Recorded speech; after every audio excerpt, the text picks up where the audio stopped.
One cast member described a moment where he played Dumbo in a parade. It was an awful day.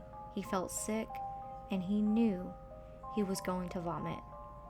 If he pulled the head off to do so, he'd lose his job and probably cause a few children's future therapy bills along the way. So he threw up right in the head. It was so bad. Barf started pouring out of the little mesh-covered hole where Dumbo's mouth should be. The cast member, however, made it through the parade without beheading. He claims that even if the character throws up or passes out on a float, nobody pulls him off the ride. You just keep waving and hope a kid thinks that Dumbo just leaking some magical flying juice. A grandma and her grandson were riding the Dinosaur ride when she realized there was something at the floor of her ride car. It wasn't a big deal, just a fully loaded gun. The woman immediately gave the gun to the attendant, and soon the police were called. They found the gun's owner, who seemed pretty chill about the whole thing. He claimed he didn't know you couldn't bring loaded guns into a children's theme park. Sure, security searched bags as you enter, but he thought that was only to find bombs and such. People like that are why shampoo bottles have instructions telling you not to eat the shampoo. Since the Dinosaur ride is herky and might we say jerky, the gun fell out of his back pocket during a bumpy moment, and he exited the ride without realizing he was missing his deadly weapon. Now people have to go through metal detectors before entering the parks, so you don't have to worry that your child will find an extra special toy on the floor of your favorite ride. In his memoir, cast member Confidential wrote about a moment that seemed too perfect, even for the happiest place on earth. During a Magic Kingdom parade, a young boy accidentally fell into the lagoon by Tom Sawyer's Island.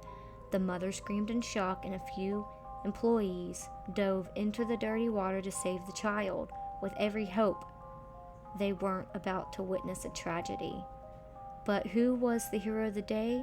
Tarzan. The actor playing Tarzan literally jumped off a parade float when he heard the mother scream and came out of the lagoon with both the boy and his deadlocked wig intact. The Jungle Man even stayed in character as he returned the free diving child to the worried mom, and the actor didn't even break character. Keep boys safe.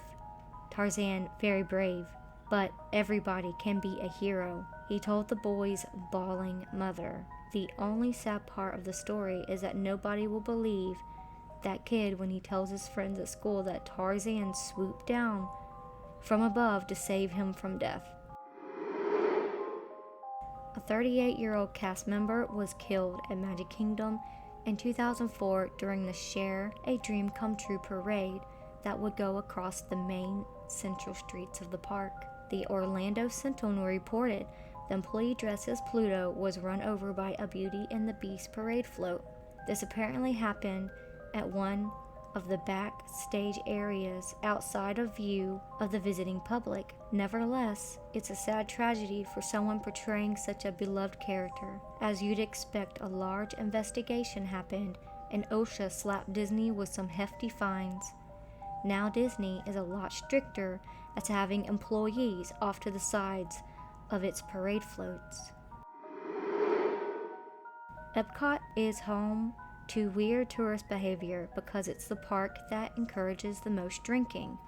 Though the other parks offer booze, except the Magic Kingdom, visitors came up with the idea of drinking around the world, which can only happen at Epcot's World Showcase. Even if you don't taste an adult beverage from all 11 countries featured, it's not hard to get a little sloppy on an ice cream martini from France or a liter of beer from Germany. One naval grad took his Epcot drinking way too far when his drunken brain decided it would be a great idea to go backstage.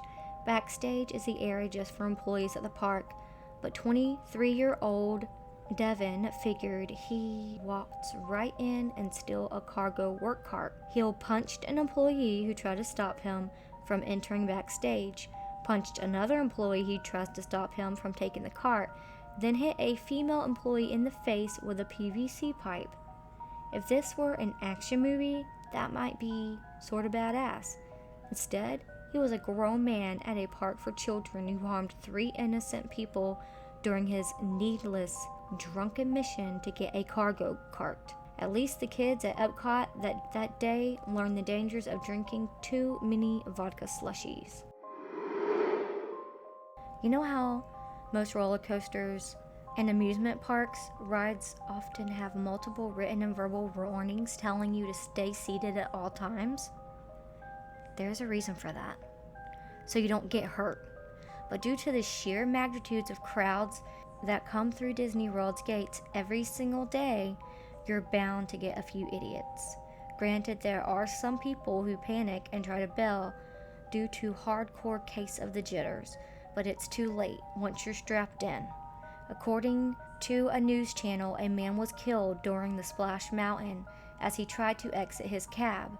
He fell as a second raft bumped into his car from behind, which is a regular part of the ride before the big drop. Disney has gotten a lot more protected about the restraints on its rides, but they still do occasionally get people trying to jump ship when they're not supposed to. It's a pretty simple rule of life. Don't grope people who do not want to be groped. Yet, time and time again, people break the rule. Like when a guy wanted to touch a woman so badly, he didn't care if she was wearing a giant mask while dressed like a cartoon rodent. In June of 2009, 60-year-old John was at Disney World and he came across a cast member wearing her Minnie Mouse costume. Moyer, rather than just take a picture and move on, chose to fondle Minnie's breast and butt despite certainly feeling little but thick padding. According to Brittany, the woman in the Minnie costume just pushed his hands away in an effort to get him to stop touching her, but he couldn't do much else physically because she was in a character, and Minnie is really sweet. The law was far less so, however. Moyer was quickly arrested, charged, and convicted of misdemeanor battery. He was sentenced to 6 months probation and 50 hours community service, along with a legacy of news sites calling him the Moose Loose.